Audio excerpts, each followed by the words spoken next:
Oke guys, assalamualaikum warahmatullahi wabarakatuh guys. Kembali lagi bersama saya di channel Cukup Daily Vlog. Oke guys, kali ini sungguh sangat gimana guys? Ini adalah cerita misteri ya guys, sebuah cerita misteri yang belum terpecahkan ya guys. Mungkin sampai saat ini ya guys. Ini cukup membingungkan sekali kisah misteri ini ya.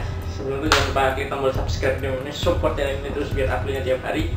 Dan sekarang aku ada di sini ya, seperti video yang kemarin aku setting tempat di sini biar netizen gak bosan ya dan lihat di sana, di sini, di sana. Biar masa di sini terus ya gitu ya. Di sini terus di belakang nih kelihatan ya. Nah, oke guys, kali ini aku ingin menceritakan ya guys, misteri Taman Sud guys. Taman Sud ya guys ya. Misteri ini terjadi di akhir tahun 40-an guys, berarti waktu belum merdeka masih mungkin ya negara kita ya, masih dijajah ya oleh bangsa lain mungkin ya, kalau nggak salah mohon koreksi lagi. Nah, seorang pria tergeletak di pantai Somerton, Australia. Ada sesuatu yang membuat kasus Taman Sud berbeda dengan kasus lainnya. Sampai sekarang misteri Taman Sud belum dapat dipecahkan. Nah, ini langsung kita aku ceritakan ya guys. Ini kronologi awal kisah dari Taman Sud ini guys ya guys. Pada 1 Desember tahun 1948, polisi mendapat laporan penemuan seorang pria di pantai Somerton. Jam masih menunjukkan angka setengah 7 pagi atau 6.30. Dan pria itu terbaring di atas pasir. Lyons yang pada malam sebelumnya melihat pria tersebut di posisi yang sama menjadi pelapor kejadian. Sebelumnya, sepasang kekasih melihat dia duduk dengan menghadap ke pantai, mengira bahwa pria itu mabuk sampai tertidur, guys. Kebetulan saat itu sedang musim panas, jadi mungkin di Australia. Ini kisahnya di Australia kayaknya, di musim panas ya mungkin ya. Jadi nggak aneh kalau pantai lebih banyak didatangi pengunjung. Biasanya orang-orang memang datang ke sana untuk berpesta. Jadi pantai Somerton ini pantainya untuk berhuria gitu ya, untuk senang-senang. Lyons dan istrinya menemukan pria itu masih berpakaian lengkap, jas, dasi, celana bahan, dan sepatu kulit. Dia bersandar ke dinding pantai. Dia nggak bergerak tapi tidak ada luka sama sekali di tubuhnya. Polisi kemudian memanggil tim medis dan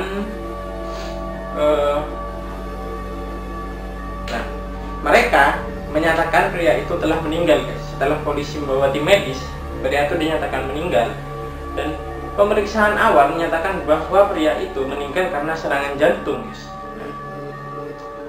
Pria yang meninggal di pantai Somerton diperkirakan berusia 45 tahun. Dia berpenampilan seperti orang Eropa dengan setelan mewah guys. Maksudnya bajunya mewah gitu ya. Nah,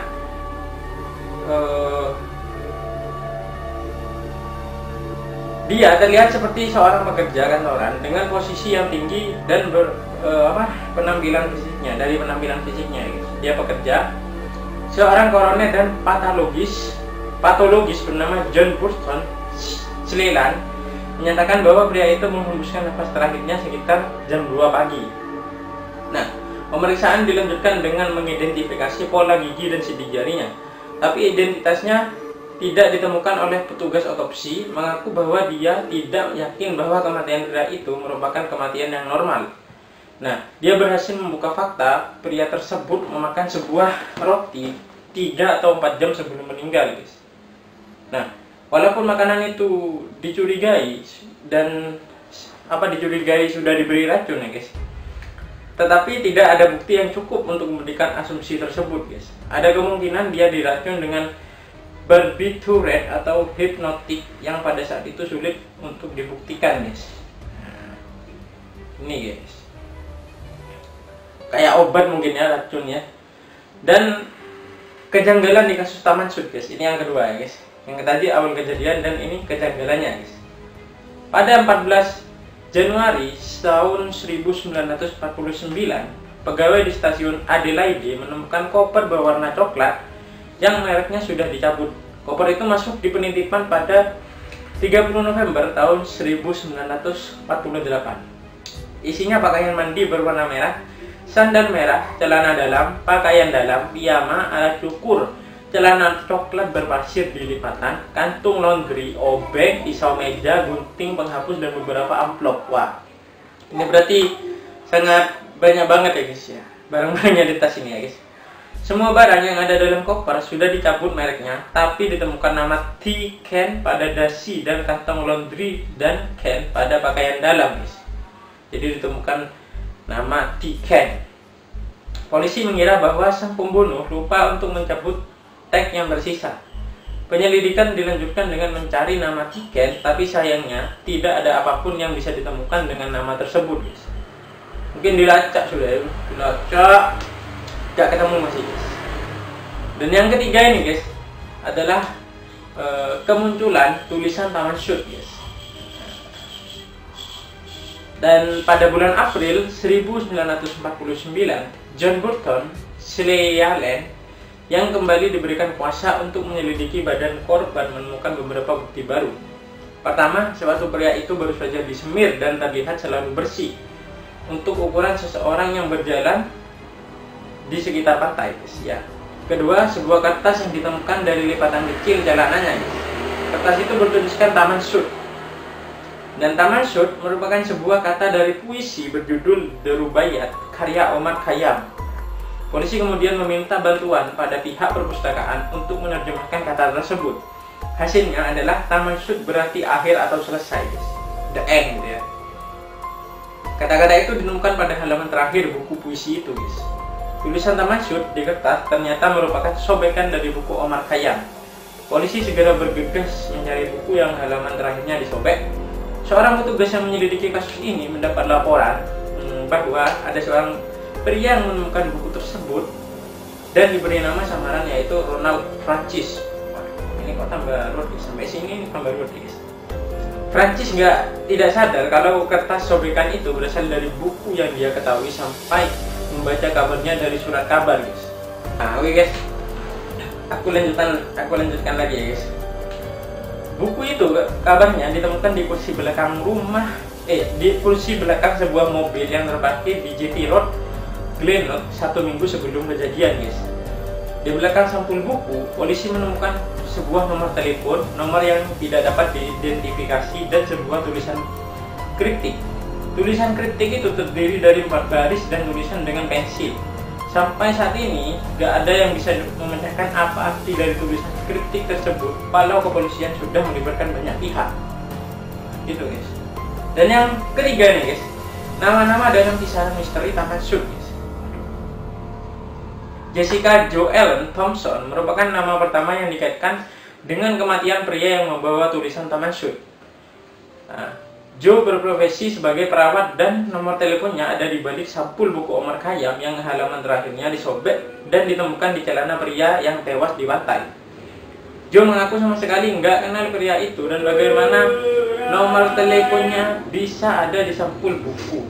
Dia juga mengaku bahwa ada seorang pria yang pernah mencoba datang ke tempat tinggalnya dan menanyakan tentang dia pada tetangganya. Polisi menganggap Jo hanya menghindar atau menganggap Jo nggak mau berbicara tentang tragedi malang yang menimpa pria di pantai. Nah, dalam penyelidikan selanjutnya, Jo mengaku bahwa dia pernah memiliki buku Omar Khayyam dan memberikannya pada seorang letnan bernama Alfred Boxall di Cliff Garden Hotel pada saat bekerja di North Shore Hospital di Sydney. Nah, ketika Perang Dunia Kedua masih berlangsung setelah perang berakhir, dia pindah ke Melbourne dan menikah. Alfred pernah mengirimnya surat, namun Jo balas dengan pernyataan bahwa dia sudah menikah saat itu. Namun polisi menemukan kejanggalan karena Jo pada saat itu gak langsung menikah, namun baru menikah pada pertengahan 50-an. Sementara komunikasi Jo dan Alfred terjadi pada 1945 guys. Nama Alfred yang dianggap Jo membuat polisi mengira bahwa dialah yang tewas di pinggir pantai. Dikira Jo ya guys. Nama Alfred ya guys. Pada Juli 1949, Alfred muncul ke publik dan menyatakan bahwa pria yang tewas di pantai bukanlah dirinya. Dia juga menunjukkan buku Omar Khayyam yang diberikan Jo lengkap dengan tulisan Taman Sud yang di halaman terakhirnya tidak disobek seperti yang diperkirakan. Nah, Yang terakhir nih mungkin ya. Nah ini yang terakhir. Yang terakhir adalah teori konspirasi misteri Taman Sud, guys.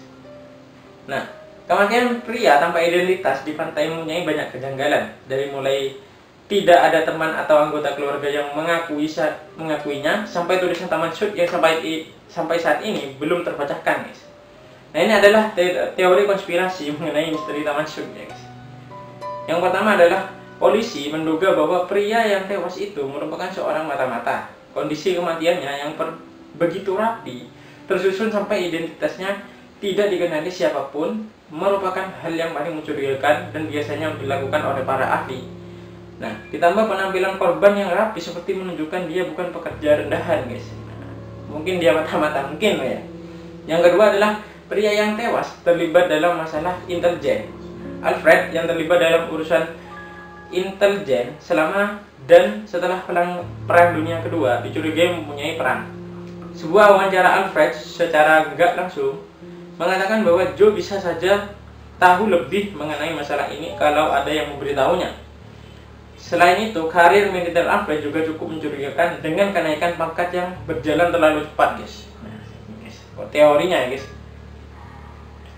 Kasus Taman Sud tidak berakhir begitu saja, guys. Pada 2013, pengakuan mengejutkan dari anak Joe dan Thompson yang bernama Kate Thompson, guys. Ketika Joe memberikan keterangan pada polisi, Joe memberitahu Kate bahwa dia sudah berbohong pada polisi, guys. Dia menambahkan kalau ibunya tahu identitas pria yang tewas itu dan orang-orang yang pangkatnya di atas kepolisian juga mengetahuinya, guys. Nah, dan dia juga bilang kalau ada kemungkinan ibunya dan pria yang tewas itu adalah mata-mata. Dia tahu mengajarkan bahasa Inggris pada imigran, tertarik pada komunisme, dan berbicara Rusia, guys. Nah, gitu, guys. Ini mungkin ada tambahan lagi ya, guys. Ini adalah petunjuk baru misteri teraneh di Australia, ya, guys. Yaitu Taman Sud ini, guys. Nah, dan kasus tersebut ini ya, guys, juga membingungkan para detektif, guys, para penyidik amatir dan pemecah kode selama 65 tahun, guys. Jadi kasus paling membingungkan ya adalah, dan petunjuk barunya muncul, guys. Nah, seorang ahli teknik dari Adelaide University, Profesor Derek Abbott, yang telah menginvestigasi kasus tersebut selama 20 tahun, yakin benar ia telah menguak misteri ini, guys.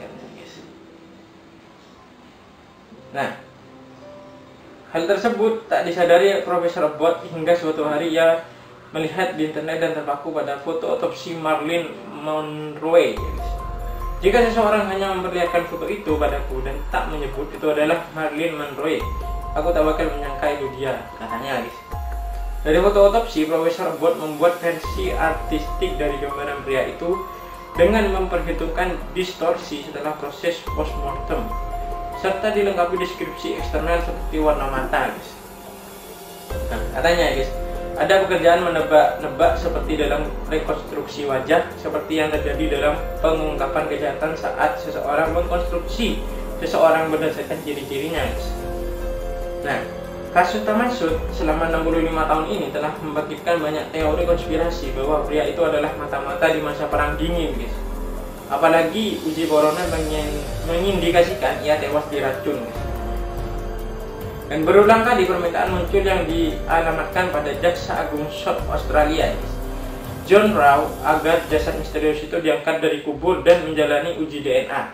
Namun permintaan bertubi-tubi itu ditepis, guys. Meski ini petisi di Change.org terus mengumpulkan dukungan dengan alasan rasa tak ingin tahu publik yang besar menjadi pembenaran, guys. Wah, ini misteri banget nih, guys, kisahnya nih, guys. Aku hanya bisa menampilkan guys, gambar-gambar yang penting, ya, guys. Ya, surat-suratnya juga, gambar orangnya juga, ya, guys, di video ini. Oke, guys, semoga video ini bermanfaat buat para netizen dan subscribe channel ini, support channel ini biar upload tiap hari. Saya Teguh dari Vlog, mohon pamit. Nantikan video-video selanjutnya, video cerita misteri yang lebih menarik lagi. Saya Teguh dari Vlog. Wassalamualaikum warahmatullahi wabarakatuh, guys. Bye bye.